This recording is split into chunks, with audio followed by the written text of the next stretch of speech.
মাহিন, আমি 2 দিন ধরে দেখতাছি তুই ঠিক মতো খাওয়া দাওয়া করস না। কি হয়েছে তোর? শরীর খারাপ নাকি? আমি ঠিক আছি, আমারে নিয়ে তুমি টেনশন করো না। তোমার নিজের দিকে তুমি খেয়াল রাখো। তুই না আমার ছেলে, এই 2 দিনে তুই কি আমার জিজ্ঞেস করছিলি আমি ঠিক মতো খাইতেছি কিনা, আমি ওষুধ খাইতেছি কিনা, আমি সুস্থ আছি কিনা? কই, একবারও তো আমার খবর নিলি না।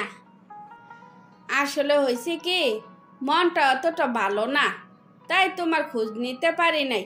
তারপরেও গতদিন তোমার রুমে গেছিলাম, গিয়া দেখি তুমি ঘুমাইতেছ, তার জন্য আর তোমার সাথে কথা হয় নাই। কি রে মাহিন, আজকাল কি তুই আমারে পরপর ভাবতাছস? আমারে কি তুই আপন ভাবতে পারস নাই? মা, তুমি কি যে বলো, আমার মনে হয় আমারে তুমি চিনতে ভুল করছো। নইলে ছেলেকে নিয়ে কি কেউ এভাবে কথা বলে? বলি কি আর সাধে? যে ছেলে আমারে ছাড়া কিচ্ছু বোঝে না, সেই ছেলে 2 দিন ধরে আমার কোনো খোঁজ খবরে রাখে না। এই দুঃখে আমিও 2 দিন ধরে কিচ্ছু খাই নাই। কি শুনে ভালো লাগে নাই? মা, কাজটা কি তুমি ঠিক করলা? তুমি জানো না ওষুধ কখনো মিস করা যায় না। তুমি কেন এই কাজটা করলা? তোমার যদি কিছু হইয়া যাইতো তাইলে কি করতা তুমি? আমার ছেলে মনের কষ্ট নিয়ে না খাইয়া থাকবো আর আমি ফুর্তি করব, তা কি হয়? হয় আমার সাথে শেয়ার করবি, নইলে আরো 3 দিন খাবো না। এবার কি করবি কর। আমি কিছু বলতে পারবো না, তুমি বাবার কাছ থেকে জানিয়ে নিও। আপনার সাথে আমার জরুরি কথা আছে, কথা কিন্তু লুকাইতে পারবেন না, ঠিকঠাক উত্তর দিবেন। বারে, কথা বলার আগে শাসন শুরু করে দিছ, তাইলে আমি ঠিকঠাক কথা বলবো কিভাবে? আজকে 2 দিন ধরে মাহিন কেন খাবার খায় না, কারোর সাথে ঠিকঠাক মতো কোনো কথাও বলে না। বাবা হিসাবে আপনি কি কোনো খবর নিছিলেন? ওর কথা তুমি আমার সামনে বলবা না। ওর কোনো কথা আমি শুনতে চাই না, অন্য কোনো কথা থাকলে বলতে পারো। আমি এত বাহানা শুনতে চাই না। আমার ছেলের কি হয়েছে? কেন আমার ছেলে না খাইয়া আছে? এই জবাব আমি চাই, এক্ষুনি চাই। আমি বলছি না, এক্ষুনি চাই। তোমার গুণধর ছেলে সুরের মাইয়ারে পছন্দ করে, একটু শাসন করছি তো, তাই বাবুর একটু রাগ হইছে। টেনশন নিও না, 2-4 দিন গেলে ঠিক হইয়া যাইব। আমার ছেলে সুরের মায়েরা পছন্দ করক নাকি মাস্তানের মায়েরা পছন্দ করক, এতে তো আমাদের কোনো অসুবিধা হওয়ার কথা না। মাহিন তোমার আপন ছেলে না, তাই তুমি মাহিনের ভালো মন্দ চিন্তা করো না। ওই আমার ছেলে তো, তাই ওর ভালোর জন্য আমি ওর শাসন করছি। এবার কি বুঝাইতে পারছি? তুমি আমারে এভাবে খুশা মেরে কথা বলবা আমি কোনোদিনও ভাবি নাই। তুমি আমার হাট করে কথা বলছো না, আমার মুখ তোমার আর কোনোদিনও দেখতে পাইবে না। চাচা, মাইনের অবস্থা খুব খারাপ, হসপিটালে ভর্তি করাইয়া দিয়েছি। ওরে বাঁচাইতে চাইলে তাড়াতাড়ি চাচিরে নিয়ে আসেন, নইলে মাহিনরা আর বাঁচাইতে পারবেন না। ওই যদি না খাইয়া মইরও যায়, এতে আমার কিচ্ছু যায় আসে না। আমি ওর জন্য কারো কাছে ছোট হইতে পারবো না। সি সি সি, আপনি বাবা হইয়া এ কথা বলতে পারলেন? আমি নিজেও জানি না আপনি কেমন বাবা। আমি নিজে গিয়া শাশিরে নিয়ে আইতেছি।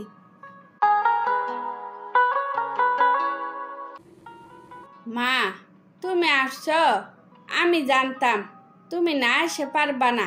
আমার কথা জানলে তুমি নিশ্চয় আসবা। আমি তো মা, আমি তো আমার ছেলের উপর রাগ করে থাকতে পারি না। তোরা আমার আপন না ভাবলেও আমি কিন্তু তোরে আপন ছেলে ভাবি। মাহিন তোমার সত্যিকারের আপন ছেলে, তুমি রাগ করে চললা না গেলে বুঝতে পারতাম না মাহিন তোমার কতটা আপন। আমারে তোমরা মাফ করে দাও। মাহিন রে মিতুর সাথে বিয়ে দিব। আমরা সবাই একসাথে মিলেমিশে থাকতে চাই। তারপর বাবা তার ভুল বুঝতে পারলে সবাই হাসি খুশিতে জীবনযাপন করতে লাগলো। আকাশ, আমি এসব কি শুনছি? শুনলাম তুই নাকি মেরির সাথে উঠা বসা করস। তা কি সত্যি নাকি মিথ্যা শুনছি? মিথ্যা শোনার কি আছে? মেরিরে আমি অনেক পছন্দ করি। তোমার সম্মতি পাইলে বিয়ে করতে চাই। তোর এত বড় সাহস, তুই আমার সামনে দাঁড়াইয়া বলতাছস তুই মেরিরে পছন্দ করস, আবার বিয়েও করতে চাস? তোর সাহস দেখা আমার হাঁটু কাঁপানি শুরু হইয়া গেছে। মা, আমাদের মন কি চা কোনোদিনও বুঝো নাই, বুঝার চেষ্টা করো নাই। এবার তো একটু বুঝার চেষ্টা করো। তুই কে আমারে জ্ঞান দিতাছস? জ্ঞান নেওয়ার মতো বয়স কি আমার আছে? নাই তো। তাই বলি কি, মেরি টেরি তুই বুল্লা যা, খুব ভালো ঘরের মেয়ের সাথে তোরে বিয়ে দিব। তোমার রুচি সম্পর্কে আমার ভালোই জানা আছে। তুমি তো টাকা ছাড়া কিছু বুঝো না। মোটা অঙ্কের টাকা পাইলে কলা গাছের সাথে আমারে বিয়ে দিয়ে দিবা, তাই না মা? তুই কি আসলে আমার ছেলে? থার্ড ক্লাস একটা মেয়ের জন্য আমার এত বড় অপমান করে কথা বললি? আমি তো জানি কেন মেরিরে তুমি পছন্দ করো না। তাই বলে ওরে তুমি থার্ড ক্লাস মেয়ে বলতে পারো না। বয়স তো আর কম হয় নাই। এবার তো ল্যাঙ্গুয়েজগুলো একটু ঠিক করতে পারো। তুই একদম কথা বলবি না। তোর কথা শুনে আমি বিরক্ত হইয়া গেছি। শেষবারের মতো তোরে জানাইয়া রাখলাম, মেয়ের আশেপাশে যেন তোরে না দেখি।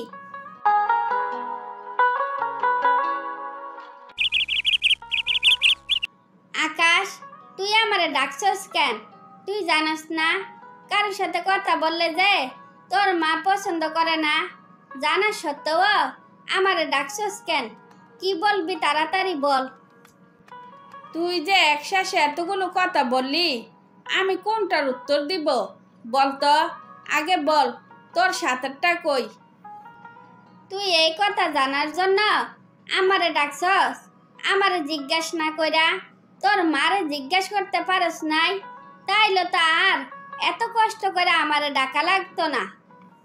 তুই এভাবে ঘুরে পেঁচাইয়া কথা বলিস দেখা তো তোর সাথে আমার কোনো কালে কথা কইতে মন চাইতো না। তুই যেমন করে বলতাছস মনে হইতাছে আমি তোর সাথে গায়ে পড়ে কথা বলতাছি। তোর মার দুঃখে ভালো ভালো তোর সাথে আমার কথা বলতে মন চায় না, তা তো তুই ভালো করে জানস।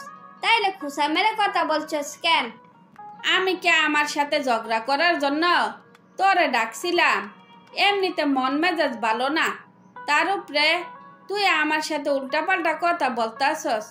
মেজাজটা কেমন লাগে আমার বলতো? আমার সাথে মেজাজ দেখাইয়া কোনো লাভ নাই। তোর মা যে কাজ করছে আমার মনে হয় না তোর সাথে আর এই জীবনে মেরিট দেখা হইব।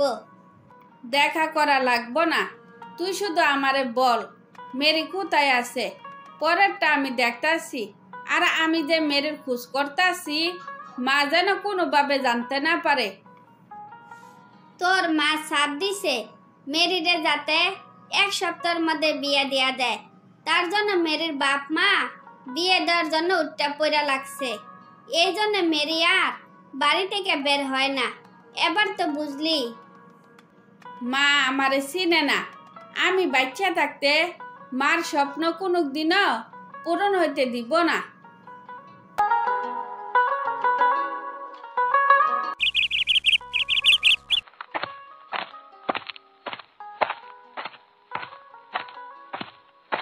কি গো শাশি, আপনি এখানে বসে রয়েছেন কেন?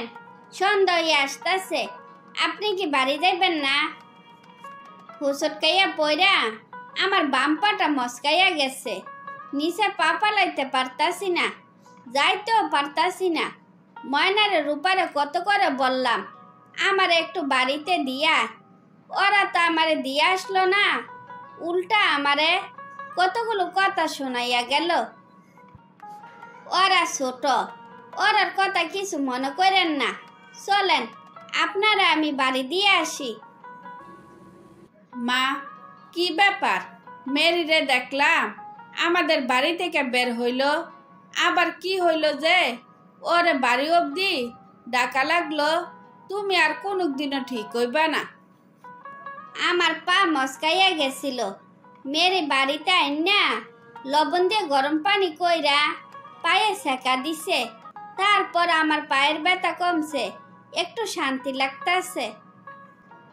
মা, আজকে তোমার জন্য এক বুড়ার সাথে ওর বিয়া ঠিক হইছে, তারপরে তোমারে এত সেবা যত্ন করে গেছে, তারপরে তুমি চিনলে না ওর মনটা কত ভালো। এতদিন না চিনলেও এখন চিনছি ওর মনটা কত ভালো, তাই সিদ্ধান্ত নিছি বুড়ার সাথে ওর বিয়ে হইব না, বিয়ে তোর সাথে হইব। কি এবার খুশি তো? তারপর আকাশের মা তার নিজের ভুল বুঝতে পারলে আকাশের সাথে মেরির বিয়ে দিয়ে দেয়। তারপর সবাই সুখে শান্তিতে জীবনযাপন করতে থাকে।